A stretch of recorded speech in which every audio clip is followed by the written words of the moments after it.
Assalamualaikum warahmatullahi wabarakatuh. Innal hamdalillah nahmaduhu wa nasta'inuhu wa nastaghfiruh wa na'udzu billahi min shururi anfusina wa min sayyiati a'malina. Man yahdihillahu fala mudilla lahu wa man yudlil fala hadiya lahu. Asyhadu an la ilaha illallah wahdahu la syarika lah wa asyhadu anna Muhammadan abduhu wa rasuluh. Ya ayyuhalladzina amanu taqullaha haqqa tuqatih wa la tamutunna illa wa antum muslimun. Ya ayyuhan nasu taqu rabbakumul ladzi khalaqakum min nafsin wahidah wa khalaqa minha zawjaha wa batha minhuma rijalan katsiran wa nisaa'a. واتقوا الله الذي تساءلون به والأرحام إن الله كان عليكم رقيبا يا أيها الذين آمنوا اتقوا الله وقولوا قولا سديدا يصلح لكم أعمالكم ويغفر لكم ذنوبكم ومن يطع الله ورسوله فقد فاز فوزا عظيما أما بعد فإن أصدق الحديث كتاب الله وخير الهدي هدي محمد صلى الله عليه وآله وسلم وشر الأمور محدثاتها وكل محدثة بدعة وكل بدعة ضلالة وكل ضلالة في النار. Jamaah yang dirahmati Allah, hadirin dan seluruh pendengar kajian ini di mana saja berada. Alhamdulillah pada malam hari ini kita bisa lanjut membahas pembahasan kitab Fathul Majid Syarah Kitab Tauhid, yang itu terkait dengan mempelajari pokok-pokok ajaran Islam.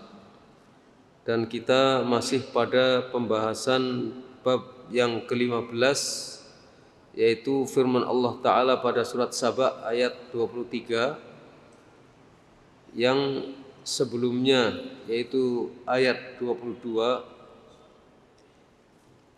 itu Allah berfirman, qul ud'ul ladzina za'amtum min dunillah la yamlikuna mithqala dzarratin fis samawati wala fil ardi wa ma lahum min syirkin wa ma lahum min zahir. Sedangkan ayat yang kita baca adalah ayat yang ke-23-nya, yaitu hatta idza fuzzi'a an qulubihim qalu madza qala rabbukum qalu al-haqqa wa huwal aliyyul kabir.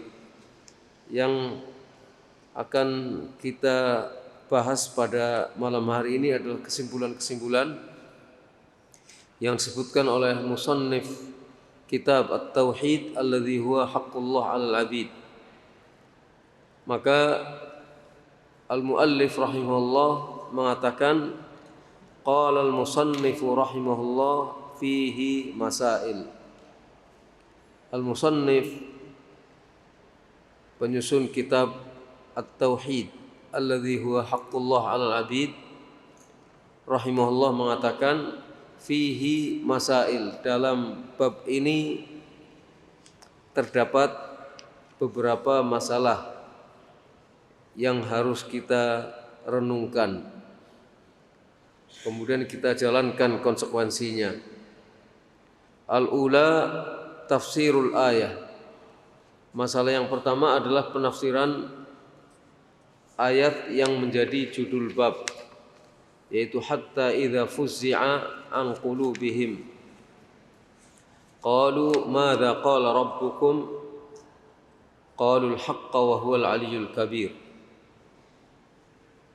Ketika rasa takut telah hilang dari hati para malaikat, maka para malaikat bertanya, madza qala rabbukum, apa yang telah dikatakan oleh Rabb kalian? Qalu, mereka menjawab, artinya malaikat yang lain menjawab, wa huwal aliyyul kabir. Malaikat yang lain menjawab, Allah berfirman yang hak dan Dia maha tinggi dan maha besar. Tafsirannya terkait dengan ayat sebelumnya, yaitu ayat 22 surat Saba ayat 22, yang kemudian disebutkan oleh Ibnu Atiyah bahwa di dalam kalam ini terdapat hadzf, sesuatu yang mahdzuf. Sesuatu yang mahdzuf ini ditunjukkan oleh zahirnya ayat. Seakan-akan Allah berfirman wala hum syufa'a. Artinya mereka juga bukan pemberi syafaat yang dimintai doa, yang diibadahi selain Allah, itu tidak memiliki apa-apa. Mereka juga bukan pemberi syafaat sebagaimana yang disangka oleh banyak orang, termasuk malaikat, termasuk para malaikat. Itu mereka adalah para hamba Allah yang selalu berserah diri kepada Allah, selalu patuh menjalankan perintah-perintah Allah. Sehingga dengan melihat tafsir seperti ini, kita memahami bahwa betapapun tinggi dan besarnya kedudukan makhluk, tetap tidak berhak untuk mendapatkan peribadatan, tetap tidak berhak untuk dijadikan sebagai tumpuan berdoa yang seseorang tentram dengan berdoa kepada mereka, yang seseorang merasa takut jika mereka tidak mengabulkan doanya. Jadi mereka makhluk tidak layak dan tidak berhak mendapatkan hak untuk menjadi tumpuan berdoa. Maka ats-tsaniyah, masalah yang kedua, al-musannif rahimahullah mengatakan ma fiha minal hujjati ala ibtalis syirki, khususan ma ta'allaq ala salihin. Wahyal ayatu allati qila innaha taqta'u uruqa syajaratis syirki minal qalb. Masalah yang kedua, apa yang di dalamnya terdapat hujjah. Jadi dalam bab ini yang diawali dengan surat Saba ayat 23 disambung sebelumnya ayat 22, di dalamnya terdapat hujjah yang menyatakan batilnya kemusyrikan, bahwa kemusyrikan adalah sesuatu yang batil, terutama yang terkait dengan orang-orang soleh. Karena banyak orang-orang yang menyandarkan hidupnya, yang menyandarkan peribadatannya kepada orang-orang soleh, karena dianggap sebagai orang-orang soleh atau makhluk yang soleh. Di antaranya adalah para malaikat. Menyandarkan, mengandalkan orang-orang soleh sebagai wasilah, sebagai perantara untuk menghubungkan kepada Allah Subhanahu wa taala. Dan ini adalah hujjahnya orang-orang musyrik. Dan kemusyrikan itu adalah sesuatu yang batil. Wahyal ayah, dan ayat ini, ayat 23 surat Saba, adalah ayat yang disebutkan innaha taqta', sesungguhnya ayat ini ayat yang disebutkan bahwasanya itu taqta', ayat tersebut memotong, memutuskan uruqa syajarati asyirki minal qalb, memutuskan akar pohon kemusyrikan yang ada di dalam hati. Jadi ayat ini disebut sebagai ayat yang memotong, mendongkel akar pohon kemusyrikan yang ada di dalam hati, didongkel sampai ke akar-akarnya dari dalam hati. Jadi setiap orang yang memahami ayat ini dan ayat sebelumnya, maka ia akan paham bahwa syirik itu tidak berguna sama sekali bagi kehidupan manusia, bahkan membahayakan. Karena syirik adalah sesuatu yang batil. Akar pohon kemusyrikan yang bersemi di dalam hati akan terdongkel dengan memahami ayat ini. Akan tercabut, akan harus dibuang dari akar-akarnya jika memahami ayat ini. Ats-tsalitsah, yang ketiga, tafsiru qaulihi qalul haqqa wa huwal aliyyul kabir. Tafsir dari firman Allah Ta'ala, qalul haqqa, mereka mengatakan bahwa Allah berkata yang hak, wa huwal aliyyul kabir, dan Allah maha tinggi dan maha besar. Ini menunjukkan bahwa Allah tidak pernah berbicara yang selain al-haq. Ayat ini juga menunjukkan bahwa Allah berkalam, berkata,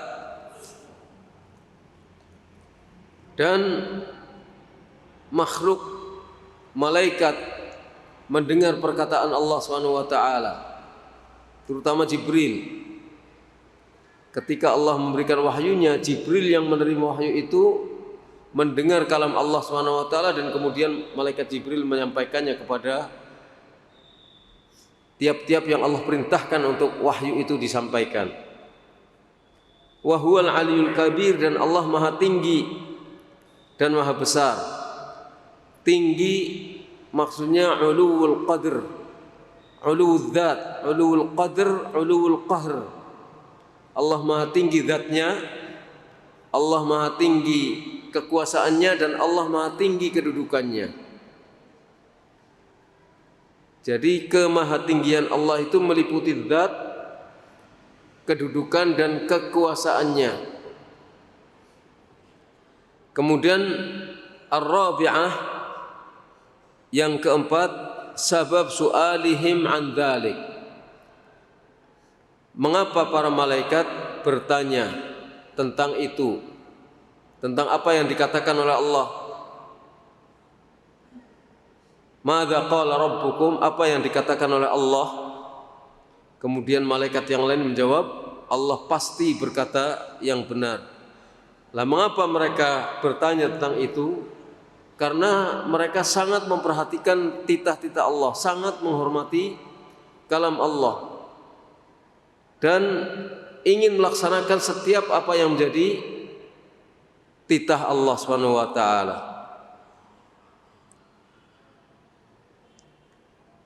Malaikat sebagai makhluk yang besar, makhluk yang suci, itu saja bersemangat untuk mengetahui apa yang dikatakan oleh Allah Subhanahu wa taala. Karena mengetahui apa yang dikatakan oleh Allah Subhanahu wa taala itu adalah sesuatu yang bisa menyelamatkan kehidupan seseorang. Maka adalah lebih pantas dan lebih layak lagi apabila kita berusaha bertanya apa yang dikatakan oleh Allah di dalam Al-Quran, baik perkataan itu berisi khabar, berita, maupun perkataan itu berisi perintah dan larangan.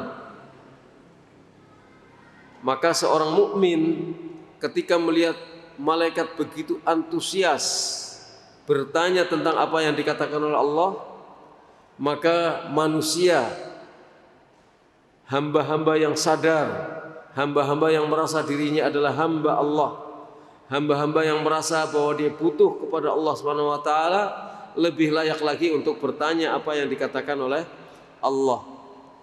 Baik perkataan yang bersifat berita untuk kemudian diimani, maupun perkataan yang bersifat perintah dan larangan untuk ditaati. Al-khamisah, masalah yang kelima, anna Jibril yujibuhum ba'da dzalika biqaulihi qala kadza wa kadza. Bahwa Jibril menjawab pertanyaan para malaikat. Jadi dari sini Al-Musannif menyimpulkan bahwa yang bertanya adalah para malaikat selain Jibril. Kemudian yang menjawab pertanyaan itu adalah Jibril. Allah berkata yang benar, tapi rinciannya kemudian disebutkan sesuai dengan perintah Allah Subhanahu wa taala. Jadi Jibril menjawab pertanyaan mereka, sesudah itu dengan perkataannya Allah berfirman demikian dan demikian. Dirincikan apa yang dikatakan oleh Allah sesuai dengan perintah Allah kepada Jibril untuk disampaikan kepada tiap-tiap yang Allah ingin menyampaikannya. Terkait dengan masalah hidup mati, terkait dengan masalah rezeki, itu dengan titah-titah dari Allah Subhanahu wa taala, dengan ketentuan-ketentuan dari Allah Subhanahu wa taala, perjodohan dan seterusnya yang terjadi di muka bumi. As-sadisah, yang keenam, dzikru anna awwala man yarfa'u ra'sahu Jibrilu. Disebutkannya bahwa yang pertama mengangkat kepalanya siuman dari ketidaksadaran dirinya begitu mendengar firman Allah Subhanahu wa taala. Yang pertama kali siuman mengangkat kepalanya adalah Jibril alaihi salatu wassalam. Ini menunjukkan betapa para malaikat gemetar dan ketakutan ketika mendengar firman Allah Subhanahu wa taala, ketakutan yang bentuknya ibadah kepada Allah Subhanahu wa taala. Ketakutan yang membawa mereka tunduk dan taat serta patuh terhadap titah-titah Allah Subhanahu wa taala. Dan yang pertama kali siuman adalah Jibril, kemudian menjelaskan kepada para malaikat. As-sabi'ah annahu yaqulu li ahli samawati kullihim li'annahum yas'alunahu. Bahwa Jibril mengatakan kepada seluruh penghuni langit karena mereka bertanya kepada Jibril tentang apa yang disampaikan oleh Allah, tentang wahyu apa yang disampaikan oleh Allah dan ketetapan apa yang telah ditetapkan oleh Allah. Ats-tsaminah annal ghasyya ya'ummu ahlas samawati kullihim ya'ummu ahlas samawati kullahum. Bahwa keadaan tidak sadar diri itu menimpa seluruh penghuni langit, umum, merata menimpa seluruh penghuni langit pada saat Allah berfirman menetapkan ketentuan-ketentuannya. Kemudian yang kesembilan, irtijafus samawati bikalamillah, gemetarnya langit-langit dengan kalam Allah Subhanahu wa taala. Ketika Allah berfirman, para langit-langit dan makhluk-makhluk besar seperti langit-langit itu gemetar mendengar kalam Allah Subhanahu wa taala. Itu makhluk besar yang luar biasa, gemetar dan ketakutan akhirnya menggigil dengan ketika Allah Subhanahu wa taala berkalam, berfirman, menyampaikan wahyunya kepada Jibril alaihi salatu wassalam. Al-ashirah, yang ke-10, anna Jibril huwa alladhi yantahi bil wahyi ila haitsu amarahu Allah. Bahwa Jibril dialah yang bertugas membagi-bagi wahyu sesuai dengan apa yang Allah perintahkan. Jibril itu yang bertugas sampai selesai menyampaikan wahyu-wahyu Allah, membagi-bagi perintah-perintah Allah kepada apa yang sesuai dengan perintah Allah Subhanahu wa taala. Yang ke-11, dzikrus tiraqi as-sayatin. Disebutkannya bagaimana setan-setan itu mencuri dengar. Setan-setan berusaha mencuri dengar apa yang menjadi titah-titah Allah terkait dengan kehidupan makhluk di alam semesta. Kapan seseorang mendapatkan rizki, kapan seseorang mati, kenapa orang sakit, dan seterusnya. Lah setan berusaha untuk mencari dengar, untuk kemudian disampaikan kepada bala tentara setan. Ats-tsaniyata asyrah, yang ke-12, sifatul rukubi ba'dihim ba'dha. Sifat atau gambaran naiknya sebagian setan ke atas sebagian setan yang lain. Jadi setan dalam upaya untuk mencari dengar itu satu setan naik ke atas setan lainnya sampai ke langit dunia, bukan ke langit ketujuh, ke kolong langit ini saja.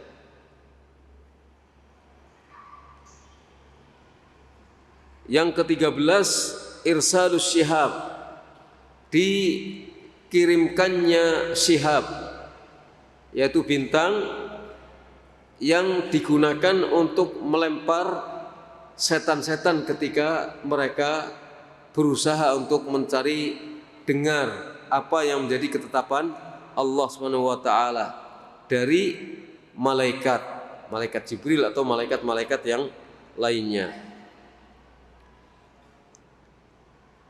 Enggak langsung mendengar dari Allah, tapi mendengar dari penyampaian malaikat kepada malaikat yang lain. Ar-rabi'ata asyrah, annahu taratan yudrikuhu syihabu qabla an yulqiyaha wa taratan yulqiha fi udhuni walihi minal insi qabla an yudrikahu. Yang ke-14, bahwa kadang-kadang setan sempat dikenai oleh bintang syihab sebelum setan menyampaikannya kepada dukun atau kepada manusia. Wa taratan yulqiha, kadang-kadang setan berhasil menyampaikan kalimat yang berhasil dicuri dengar oleh setan ke telinga manusia yang menjadi begundalnya, ke telinga manusia yang menjadi bala tentaranya, sebelum dia sempat dikenai oleh bintang syihab. Itu ke telinga tukang sihir, ke telinga dukun. Nah, sehingga bisa jadi apa yang disampaikan oleh dukun itu mengandung kebenaran. Makanya al-khamisata asyrah, masalah yang ke-15, kaunul kahin yasduqu ba'dal ahyan. Dukun itu kadang-kadang benar. Apa yang dikatakan atau apa yang disampaikan atau yang diramalkan oleh dukun kadang-kadang benar, karena ketika dia mendapatkan bisikan dari setan itu pas kebetulan adalah sesuatu yang benar, sehingga kadang-kadang dukun itu berkata atau menyimpulkan sesuatu yang benar.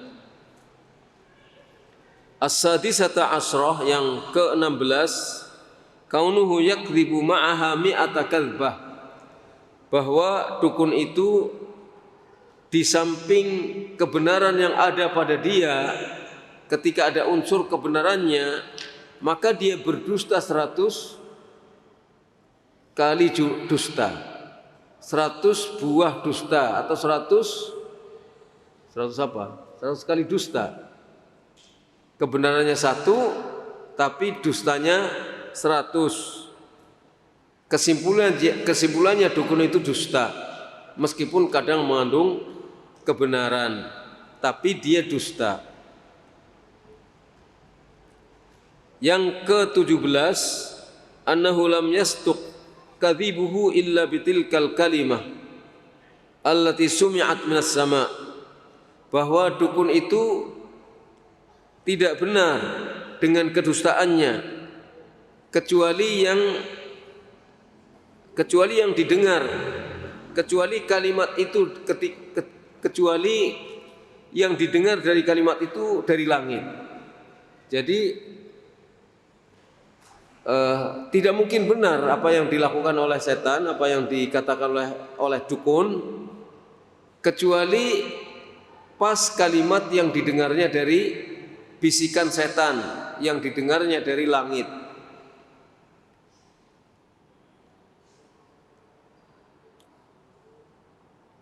As-sabi'ata asyrah, yang ke-17, yang ke-athaminata asyrah, yang ke-18, qabulun nufusi lil batil. Ini perlu kita ulang lagi dan perlu kita camkan dalam diri kita baik-baik. Qabulun nufus lil batil, kaifa yata'allaquna biwahidatin wa la ya'tabiruna bimi'ah. Jiwa manusia itu pada umumnya lebih menerima kebatilan. Jadi jiwa manusia cenderung menerima kebatilan. Bagaimana mereka bergantung kepada satu, tetapi mereka tidak menganggap yang 100. Apalagi orang terjepit masalah, lama dalam keadaan miskin, lama dalam keadaan sakit, lama dalam keadaan tidak tentram rumah tangganya, akhirnya cari alternatif. Kebetulan ada alternatif. Berita selentingan datang ke fulan anu, orang pintar datang ke seseorang. Berita-berita itu berkembang. Kalau datang ke dia sembuh, kalau datang ke dia rizkinya lancar, kalau datang ke dia segala sesuatunya bisa menjadi baik. Padahal itu isu. Mungkin suatu saat memang ada yang kebetulan benar, tetapi karena jiwa manusia cenderung menerima kebatilan, maka nggak peduli dengan 100 yang dusta. Yang penting dia pernah mendengar bahwa dia jos, kemampuannya luar biasa, rezekinya bisa lancar, dan seterusnya. Ini disampaikan oleh musannif, maksudnya kita supaya waspada, karena pintu kemusyrikan bisa melalui jalan ini. Nggak peduli, jiwa manusia itu lebih atau cenderung bisa menerima kebatilan, ya, termasuk kita. Makanya kita perlu waspada dengan nafas yang ada dalam diri kita. Kita harus menjadi orang yang kritis ketika menerima berita. Maka pertama kali kita harus paham betul berita itu sumbernya dari mana, seperti apa, dan bagaimana, supaya kita tidak terombang-ambingkan oleh sesuatu yang tidak jelas. Apalagi kalau itu menyangkut masalah tauhid atau syirik, maka kita harus waspada bahwa hanya tauhid yang akan kita pegang, dan bahwa syirik harus kita buang jauh-jauh. Termasuk hal-hal yang mungkin bisa menggiring kita terjerumus ke dalam kemusyrikan.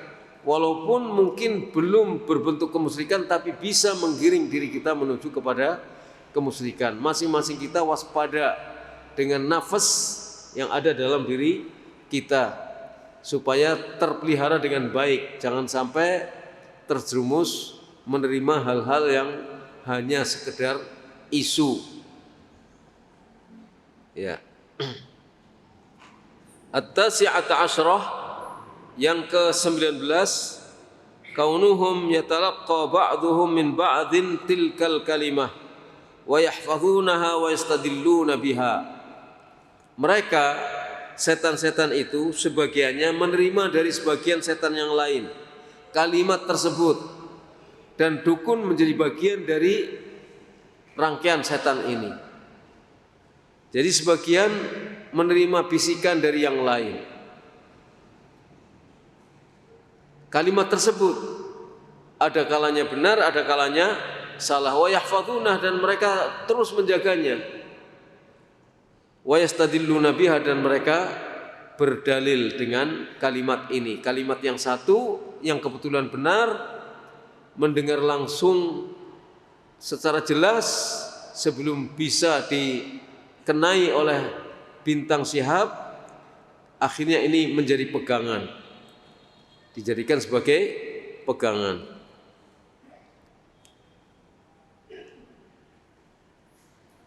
Al-Ishrun, yang ke-20, itsbatus sifat. Ada penjelasan tentang keharusan untuk menetapkan sifat-sifat Allah seperti yang Allah telah tetapkan sendiri bagi dirinya, dan seperti yang Rasulullah tetapkan bagi Allah SWT. Karena dalam ayat yang kita baca, hatta idza fuzzi'a an qulubihim qalu madza qala rabbukum, di sini ada penetapan sifat-sifat Allah. Sifat yang pertama diantaranya dalam ayat ini adalah sifat kalam Allah. Dan sifat kalam sebagaimana yang telah kita jelaskan di muka, itu adalah kalam baik huruf, lafaz maupun maknanya. Meliputi lafaz, makna, itu adalah kalam. Dan ini sinkron dengan ilmu nahwu yang kita pelajari. Al-kalamu huwa al-lafzul murakkabul mufidu bil wad'i, itu kalam. Kalau hanya mengangguk namanya isyarat.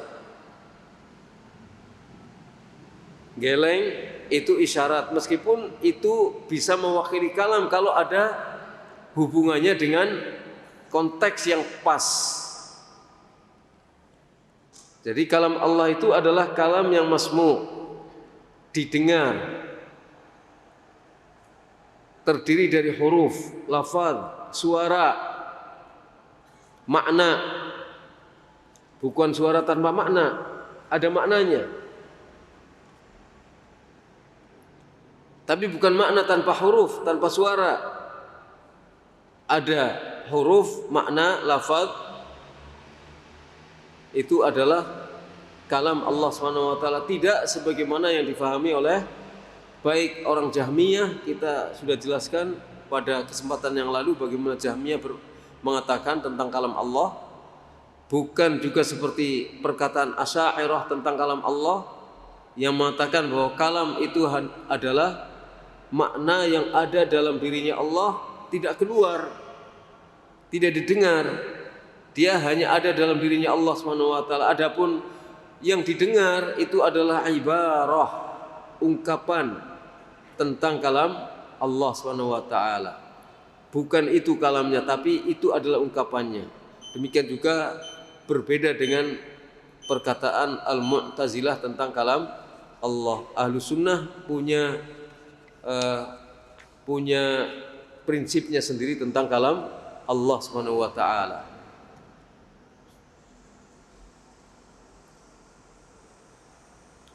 Khilafanil Asy'ariyah al-Mu'attilah, berbeda dengan Asy'ariyah yang menolak sifat-sifat Allah SWT.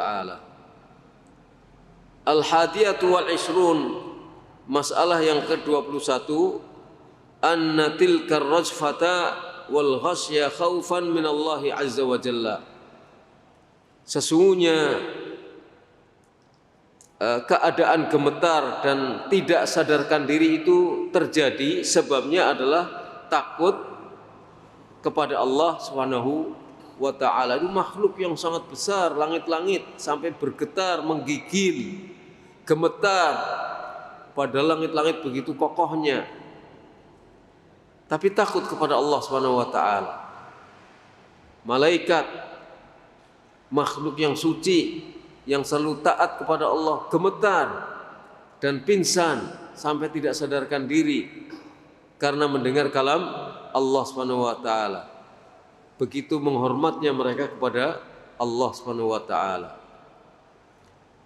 Ats-tsaniyatu wal 'ishrun, yang ke-22, yang terakhir, annahum yakhirruna lillahi sujada, bahwa mereka tersungkur sujud kepada Allah. Para malaikat, makhluk yang besar, yang suci, yang selalu taat kepada Allah Subhanahu wa taala, itu sujud ketika dalam keadaan takut, sujud, tersungkur sujud kepada Allah Subhanahu wa taala.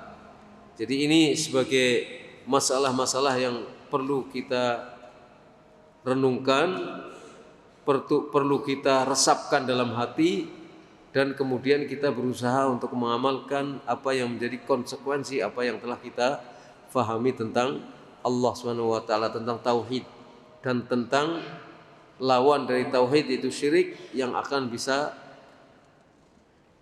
menghilangkan tauhid. Jadi ini yang kita bahas pada kesempatan malam hari ini. Pada kesempatan yang lain kita akan memasuki bab asy-syafa'ah, yaitu bab yang ke-16. Alhamdulillah kita selesai sampai pada bab yang ke-15. Banyak yang sudah kita pelajari. Tinggal bagaimana kita mengamalkannya. Dan ini perlu kita baca ulang dan kita ulang-ulang. Kalau perlu kita kaji berulang-ulang supaya semakin mengakar ke dalam hati kita dan menjadi darah daging kita. Tauhid itu menjadi darah daging kita, dan anti syirik itu menjadi darah daging kita. Sehingga kita hidupnya itu selalu dengan tauhid dan tidak berbuat syirik, dan hati-hati terhadap kemungkinan kita terjerumus ke dalam kemusyrikan, karena kita sayang kepada diri kita sendiri, sayang kepada keluarga kita, anak, istri, sanak famili, handetolan, kita sayangi mereka supaya mereka selamat hidupnya, terutama nanti di akhirat. Adapun kaya itu rezeki dari Allah, miskin juga berarti tetap masih ada bagian rezekinya dari Allah. Tapi jangan sampai kita sudah melarat di dunianya, sengsara pula di akhiratnya. Dan jangan pula kita senang hidupnya di dunia, tapi sengsara di akhiratnya. Karena kesenangan hidup di dunia itu sesaat. Ketika kita mengalami kesengsaraan, maka yang teringat oleh kita adalah kesengsaraannya. Kita hidup selamanya enak di dunia ini saja. Selama hidup kita selalu enak terus. Begitu di penghujung hidup kita itu kita sengsara, sakit-sakitan terus, maka seluruh keenakan hidup yang pernah kita rasakan udah lupa semuanya. Apalagi di akhirat.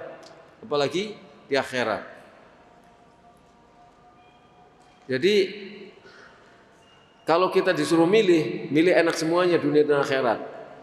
Tapi kalau kemudian Allah mentakdirkan kita sengsara hidupnya di dunia, jangan kemudian kita menjadi orang yang sengsara hidupnya di akhirat. Nah, ini yang bisa saya sampaikan, mudah-mudahan bermanfaat. Nas'alullah ayyufiqana wa iyyakum, wa sallallahu ala nabiyina Muhammad wa ala alihi wa sahbihi ajma'in. Subhanakallahumma bihamdika asyhadu an la ilaha illa anta astaghfiruka wa atubu ilaik. Assalamualaikum warahmatullahi wabarakatuh.